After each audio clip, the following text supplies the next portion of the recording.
მოგესალმებით ძვირფასო ტელემაყურებლებო. ეს არის სამეფო არხი და გადაცემა კითხვები მოძღვარს. ჩვენ ვაგრძელებთ გადაცემათა ციკლს, რომელიც შეეხება შინაარსობრივად დიდ მარხვას, ანუ აღდგომის წინა მარხვას. მე გახლავართ დეკანოზი, თეოლოგიის დოქტორი, დეკანოზი ალექსი ქშუტაშვილი.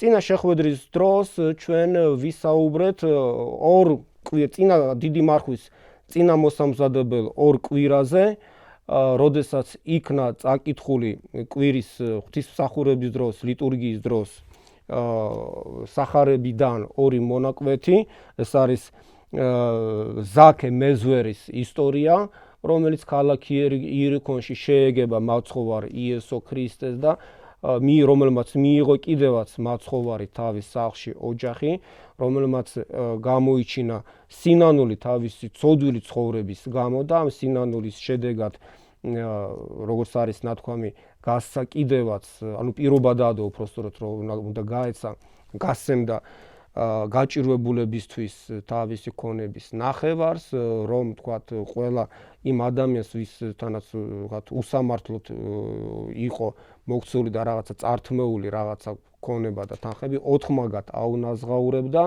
ანუ აი ეს ისტორია, ამ ისტორიის გარშემო ჩვენ გვქონდა საუბარი და ასევე ვისაუბრეთ მეზვერისა და ფარისევლის იგავის გარშემო ვისაუბრეთ, რომ აი მოულწმუნე ადამიანის ორ მდგომარეობაზე. ერთი არის ფარისეველი, რომელიც კი ბატონო არის ზედმიწევნით შემსრულებელი ყველა რელიგიური წესისა და კანონის, რომელიც არანაირი მძიმე ცოდვას რო არ ჩადის, მაგრამ ადამიანი, რომელიც არის თვითკმაყოფილი თავისი ცხოვრებით, თავისი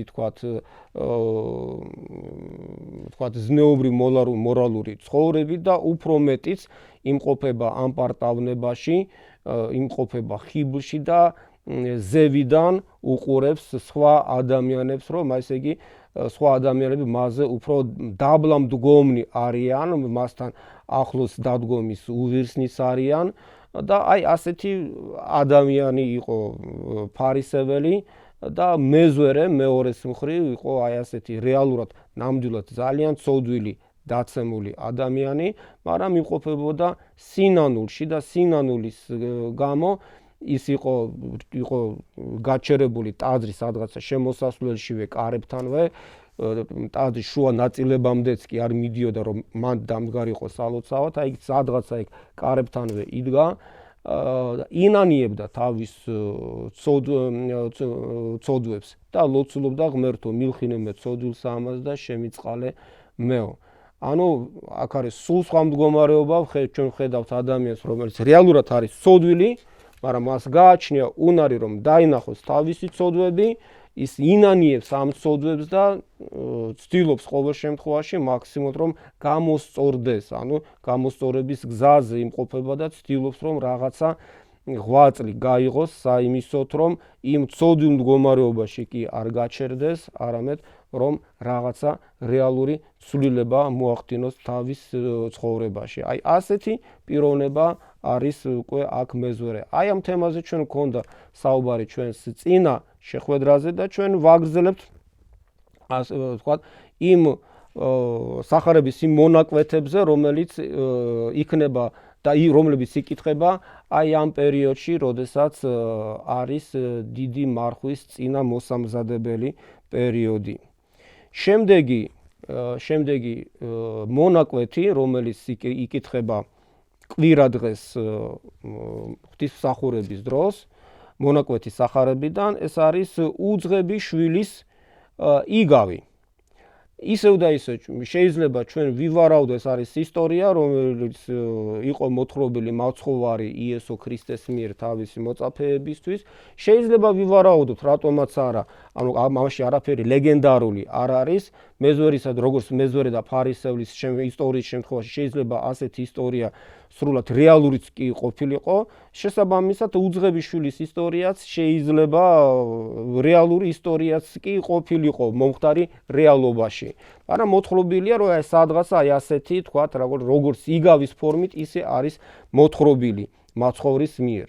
ნათქვამია არის, რომ იყო ადამიანი, რომელსაც ყავდა ორი ვაჟი, როგორც ჩანს ეს ადამიანი იყო საკმაოდ შეძლებული, თქვათ ეკონომიურად შეძლებული ადამიანი იყო, ყავდა ორი ვაჟი, უკვე ზრდასრული გაზრდილები იყვნენ იმ მომენტისთვის და უმცროსი შვილი რაღაცა მომენტში ეუბნება თავის მამას, რომ მამიო, ჩემი მემკვიდრეობის რაღაცა ქონების, რაც მე მეკუთვნის ნაწილი ეს მე მომეციო და მე წავსვლა მინდა სადღაცა სხვა ქვეყანაში წავალ და ჩემს ცხოვრებას მე მივხედავ, ასე თქვა, დამოუკიდებელი ცხოვრება მინდა. და მამამისი არაფერს არ ეუბნება, საწინააღმდეგოს, კი ბატონო, ნამდვილად ქონებას გაუყოფს რაღაც იმ ნაწილს, კუთვნილ ნაწილს მისცემს და ეს ადამიანი მიდის სადღაცა ნათქვამია შორეულ ქვეყანაში, სადაც სამწუხაროდ იწყებს ძალიან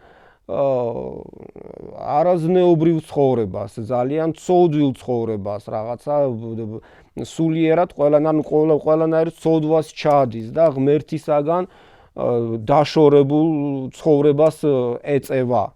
და შედეგად ის გაფლანგავს ყველათა მთელ თავის ქონებას და მივა იქამდე, რომ ვიღაცა ადამიანის, თქვათ, შეძლებული ადამიანის ოჯახს შეუდგება იქ მოჯამაგირეთ, მომსახურეთ, მას დაავალებენ ღორების მოვლას, პატრონობას და ისე რომ თვითონ მას საჭმელსაც კი წესიერად არაძლევენ.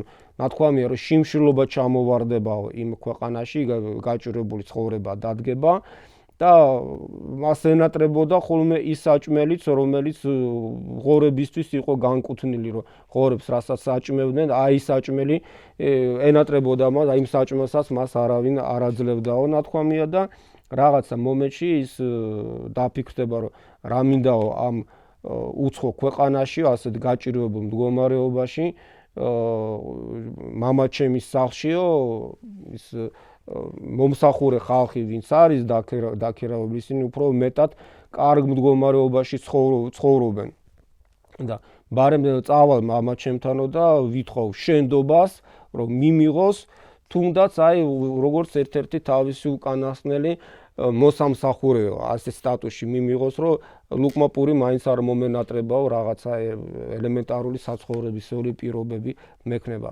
და ნამდვილად ის წავა თავის სამშობლოში მამამისთან, მამამისი მას დაინახავს შორიდან, რომ ეს მისი უმცროსი შვილი ბრუნდებოდა, გამოვარდება სახლიდან, შეეგება მას სადღაცა შუაგზაში, ჩაიხუტებს, რა თქმა უნდა და ბრძანებას გასცემს, რომ ყველაზე ძვირფასი სამოსელი ტანსაცმელი, თქვათ, მიეცათ მისი ამ შვილისთვის, რომ დაეკლათ გასუქებული, ანუ ჭამებული ზვარაკი, როგორც არის ეს ნათქვამი, ანუ ყველაზე და გაიშლათ ყველაზე მდიდარი სუფრა გაიშალათ აი ამ თავისი უმცროსი შვილის საპატივცემლოდ, მაგრამ ამ დროს უფროსი შვილი არ იქნებაო სახლში, სადღაცა სამუშაოზე იქნება მინდორში და როდა დაბრუნდება, დაინახავს, უკვე საღამო ხანი იყო, დაინახავს, რომ ესე იგი სახლში არის რაღაცა დიდი კეიფი და დროს ტარება და რო გაიგებს, რომ ეს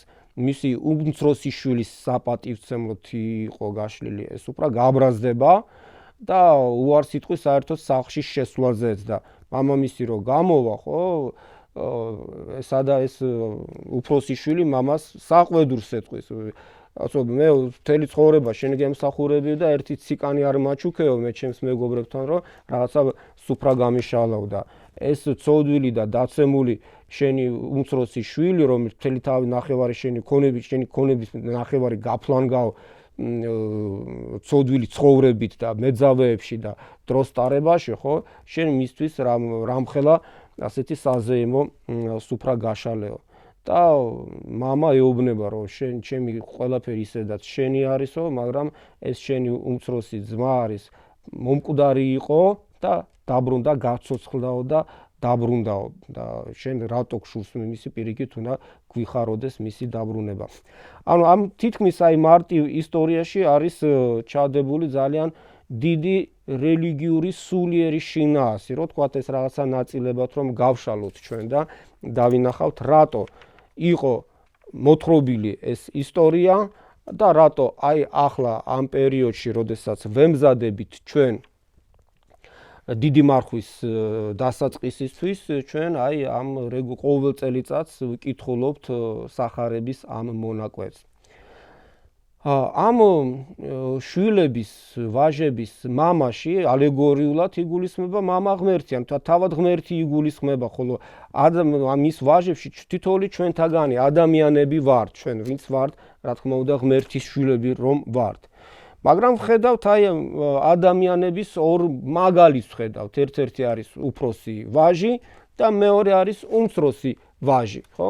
და ეს უფროსი არის მამის სამსახურში პატიოსანი ადამიანია, ანუ ეს ადამიანია, რომელიც თქვა, შეიძლება დღევანდელობაში რომ გადმოვიტანოთ და სუფთა რელიგიური შინაარსით რომ განმარტოთ ჩვენ რომ, ანუ ჩვეულებრივად პატიოსანი ადამიანია, ეკლესიურად მცხოვრები ადამიანია, მლოცველია, თქვა, მარხველია, ეკლესიაში დადის, იქ მოძღვარი ყავს, იქ აღსარებებს ამბობს ხოლმე, ეზიარება და რეალურად წესიერი პატიოსანი ცხოვრებით ცხოვრობს, ანუ არაფერს არ აშალებს და არც ვინმეს მიმართ შურით იყოს განწყობილი, ანუ წესიერი პატიოსანი სანიმუშო მორწმუნე ადამიანია, შეიძლება ვთქვათ და დავახასიათოთ უფროსი ვაჟი.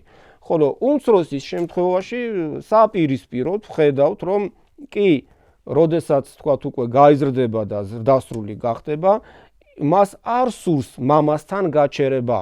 ანუ ეხლა ჩვენ თქვით, რომ მამა აქ სიმბოლურად წარმოგვიდგება როგორც ღმერთი, თავად ღმერთი. ანუ ადამიანი, რომელსაც იმის და მიუხედავად, რომ გაიზარდა ღმერთთან სიახლოეში, მიუხედავად იმისა, რომ ღმერთის შვილი არის, მაგრამ უარს ამბობს იქ გაჩერებაზე, იქ ღებულობს თავისი ქონების რაღაცა კუთვნილ ნაწილს და შორდება თავის მამას, მიდის.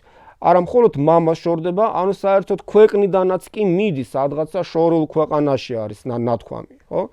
ხო და იქ იწყებს ცოდვილ ცხოვრებას, რაღაცა მეძავებში და რაღაცა გართობით და დროს ტარებას იწყებს, რაც არის ბუნებრივი, როდესაც ადამიანი შორდება ღმერთს. ანუ ადამიანი, როდესაც წავიდა თუ არა ის უმცროსი შვილი მამისაგან, ღმერთისაგან, ხო?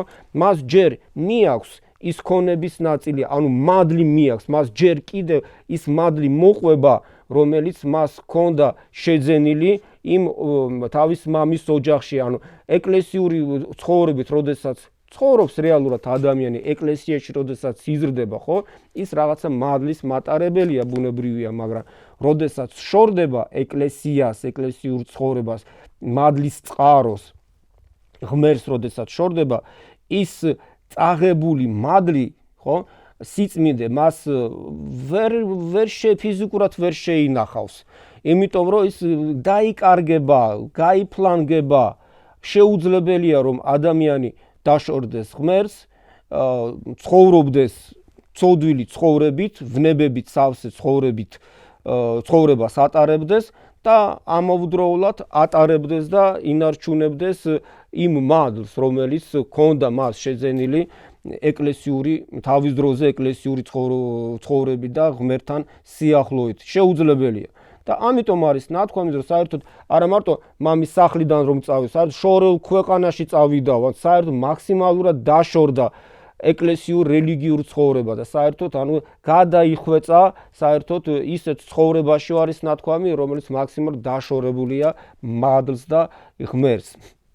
და ბუნებრივია ნათქვამია მანდ იწყებს აი ასეთ ცოდვილ ცხოვრებას, საიდანაც ფლანგავს თავის მთელ ქონებას, ანუ სულიერ საგანძურს კარგავს და მივიდა იქამდე, რომ შიმშილობას იწყებს. შიმშილობა აქ იგულისხმება არა მარტო სულიერი, უბრალოდ არამედ მატერიალური, თქვათ, შიმშილობა, არამედ სულიერ შიმშილობას იწყებს ადამიანი, თქვათ, ეს ალეგორია ამ შინაარსით არის გამოყენებული, რომ ადამიანს იმ უძღებ შვილს ფიზიკური შიმშილობა ჰქონდა, მაგრამ აქ იგულისხმება ზუსტად ის სულიერი შიმშილობა, რომელიც უჩნდება ხოლმე ღმერთისაგან დაშორებულ ადამიანს.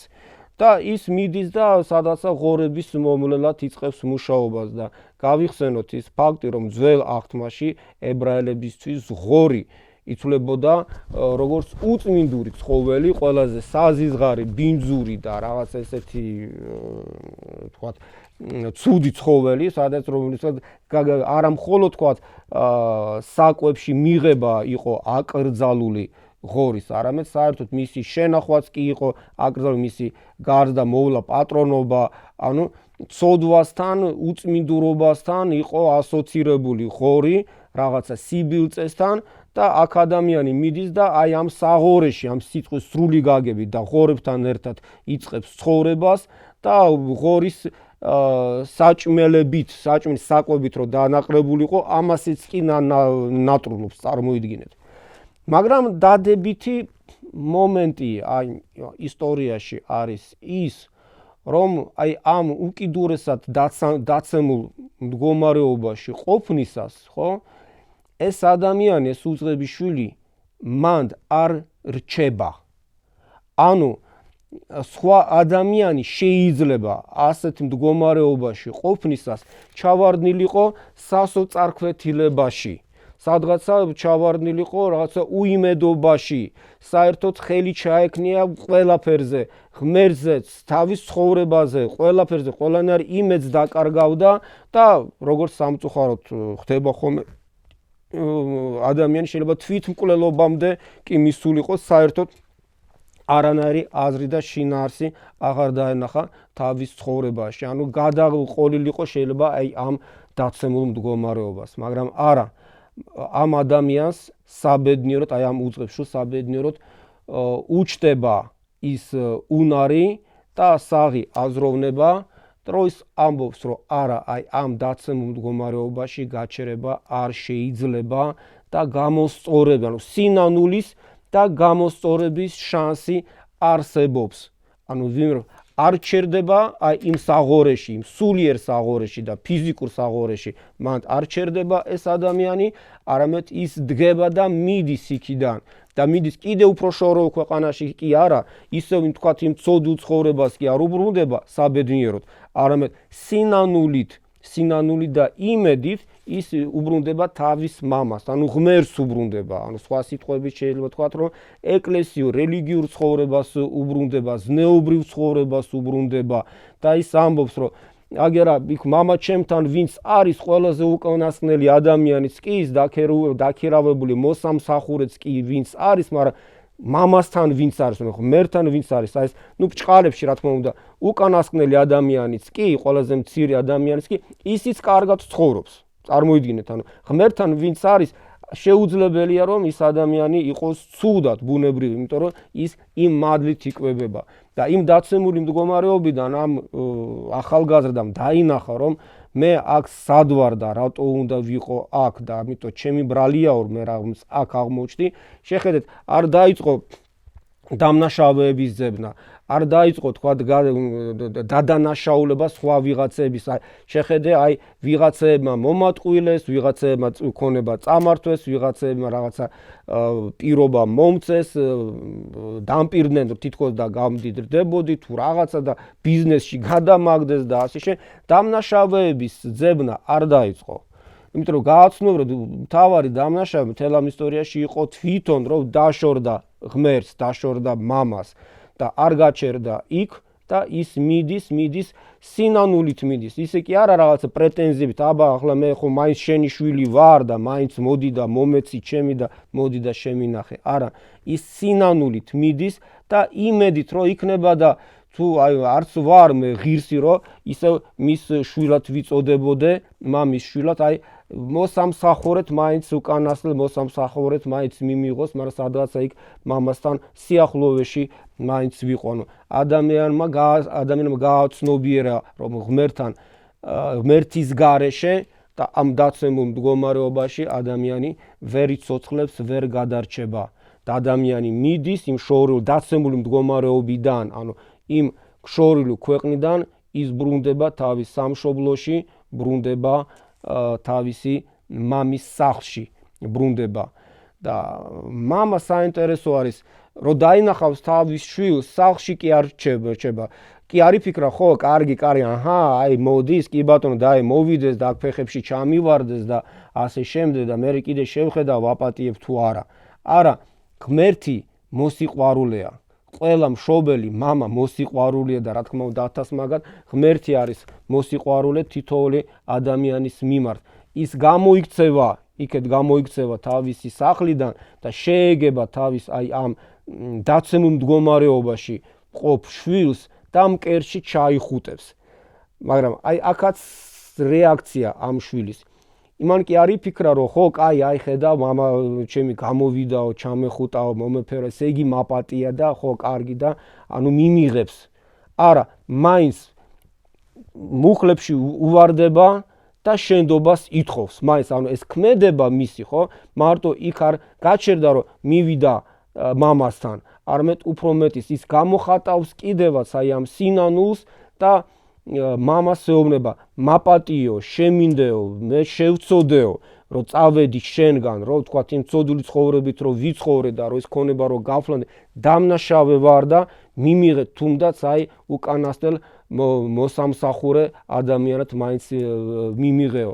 და აი ამ სინანულის შედეგად, რა თქმა უნდა, აი უკვე მამა ღებულობს მას, იხუტებს მკერში და უფრო მეტიც მართლაც იქ მოსამსახურეთ კი არა, ანუ ყველანაირი პატივს უბრუნებს მას, ღირსებას მადს და ამბობს ყველაზე ძვირფასი სამოსელი ჩააცვის მასო, ძვირფასი ბეჭედი ეს არის ღირსების და პატივის ნიშანი იყო, როდესაც ადამიანი ატარებდა მამის ნაჩუქარ ბეჭედს, ბეჭედი გაუკეთეთ მასო მარჯვენა ხელზეო, მარჯვენა ხელი სიმართლის ნიშანია და სიმართლის სიმბოლო მარჯვენა ხელზე გაუკეთეთ მასო, ანუ როგორც არის ღირსეული, ასე თქვათ, შვილი თავისი მამის და აი ამ შვილობის ნიშნად ის უკვე ატარებს ამ ძვირფას სამოსელს, მადლის ნიშანია, ამ ღირსების ბეჭედს ატარებს და მდიდარ სუფრასაც უშლის მაგრამ ჭამებული ზვარაკი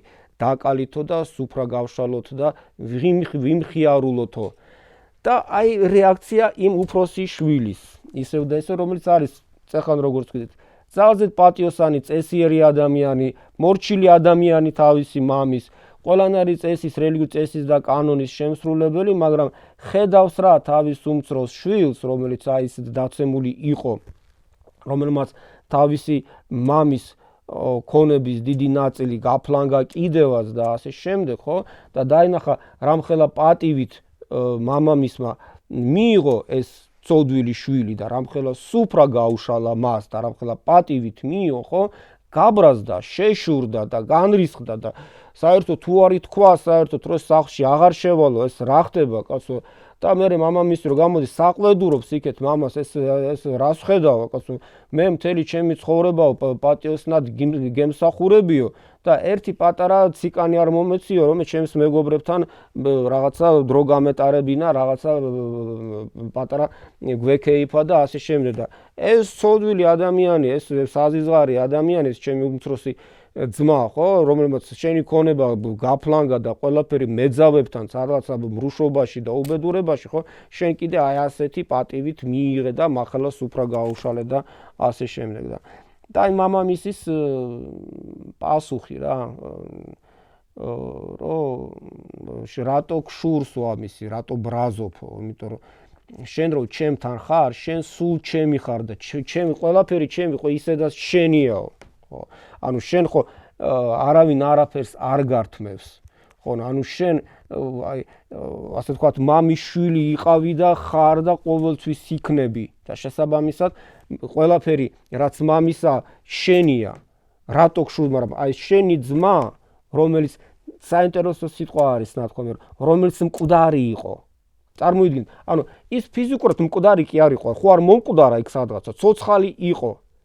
მაგრამ აი ის მისი ცოდვილი მდგომარეობა, ხო, აი დაცემული მდგომარეობა, რომელშიც იმყოფებოდა აი ეს უძღები შვილი იქ სადღაცა მამისაგან სიშორეში, მადლისაგან სიშორეში და ცოდვილი ცხოვრება, რომლის დროსაც მთელი თავისი მადლი და ქონება რომ დაკარგა, ხო, შესაბამისად აი ეს მდგომარეობა არის შედარებული უკვე სიკვდილთან, ანუ მკვდარი იყო, რეალურად მამისთვის მკვდარი იყო, მადლისთვის მკვდარი იყო, სიწმიდისთვის მკვდარი იყო, ფიზიკურად კი ცოცხალი იყო, მაგრამ ვაი იმ სიცოცხლეს, ვაი იმ არსებობას, რომელსაც ის ადამიანი ღორებთან რო ატარებდა და საღორეში რო ცხოვრობდა და არა მარტო თქვათ აქ ვიმეორებ, არა ფიზიკურ მდგომარეობა იგულისხმება, არამედ სულიერი მდგომარეობა, დაცემული სულიერი მდგომარეობა იგულისხმება და ნათქვამია რომ მკვდარი იყო და მკვდრეთით აღსდგაო ეს ადამიანი,